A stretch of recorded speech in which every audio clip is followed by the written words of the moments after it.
आज एक ऐसे टॉपिक पर बात करेंगे जो सीधा हमारे इंटरनेट की दुनिया को बदलने वाला है। आप सब जानते हो ना, इंटरनेट पर कोई भी काम हो हमें एक ही चीज़ चाहिए, वेब ब्राउज़र। याद है पहले इंटरनेट एक्सप्लोरर चलता था और आज के टाइम पे किसका राज है? गूगल क्रोम का। गूगल क्रोम ने मार्केट पे ऐसा कब्जा किया हो कि कोई से हिला नहीं पाया आज तक। क्यों? क्योंकि इसका इस्तेमाल करना बहुत आसान है और हर चीज़ के साथ इसकी इंटीग्रेशन अच्छी बैठती है। अब इस कहानी में एक बड़ा ट्विस्ट आ गया है। वही कंपनी ओपन एआई जिसने चैट जीपीटी दिया है, जिसने पूरी दुनिया को एआई से मिलवाया, उसने अब अपना एक नया वेब ब्राउज़र लॉन्च किया है। नाम है चैट जीपीटी एटलास। जैसे ही ये खबर आई मार्केट में थोड़ी हड़बड़ी मच गई। गूगल की पेरेंट कंपनी अल्फ़ाबेट के शेयर के दाम थोड़े नीचे आ गए। तो अब ये सवाल है कि एटलास आखिर क्या भला है?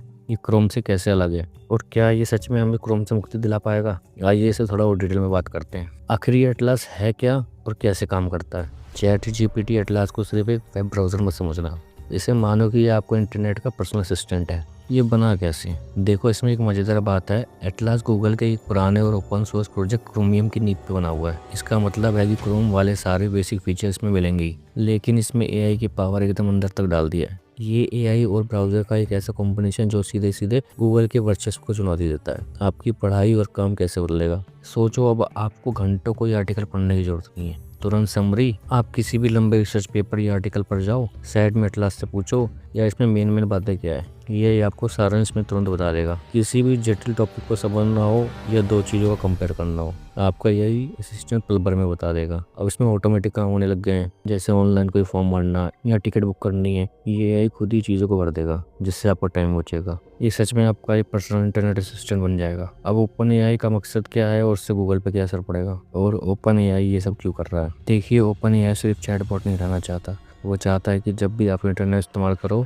एआई हमेशा आपके बीच रहे। अभी आप चैट जीपीटी यूज़ करने के लिए क्रोम खोलते हैं, एटलास के जरिए ओपन एआई चाहता है कि आप सीधा उसके एआई वाले सिस्टम में आ जाओ। इससे उनका रेवेन्यू और दबदबा दोनों बढ़ेगा। अब गूगल को क्या टेंशन होने लगी है? ये सीधा गूगल के एड मॉडल को चुनौती देगा। आज 2/3 मार्केट पर क्रोम बैठा है। अगर लोग क्रोम को छोड़कर एटलास इस्तेमाल करेंगे तो गूगल सर्च पर क्लिक्स कम हो जाएंगे। क्लिक्स कम होंगे तो गूगल के विज्ञापन से आने वाला पैसा भी कम होगा। बाजार में जो शुरुआत से झटका लगा था वो इसी बात को संकेत था। साथ ही जो मीडिया वेबसाइट विज्ञापन से पैसा कमाती है उन पर भी असर पड़ेगा, क्योंकि लोग सीधे एटलास से समरी ले लेंगे और उनकी वेबसाइट पर ट्रैफिक कम हो जाएगा। अब प्राइवेसी और सिक्योरिटी की चिंता आ गई है। हर नई तकनीक के साथ कुछ सवाल भी आते हैं जिन्हें समझना जरूरी है। अब आपके डाटा का क्या होगा? अगर आप एटलास को अपना डाटा सेव करने की परमिशन देते हैं तो एक बड़ा खतरा ये है कि एआई मॉडल आपके बैंक लॉगिन, हेल्थ की जानकारी या बहुत सी निजी चीज़ें अपने डाटाबेस में ले जा सकता है। हमें ओपन एआई से साफ साफ पूछना होगा कि वो इस डाटा को कितने दिन रखेंगे, इसे कैसे सुरक्षित रखेंगे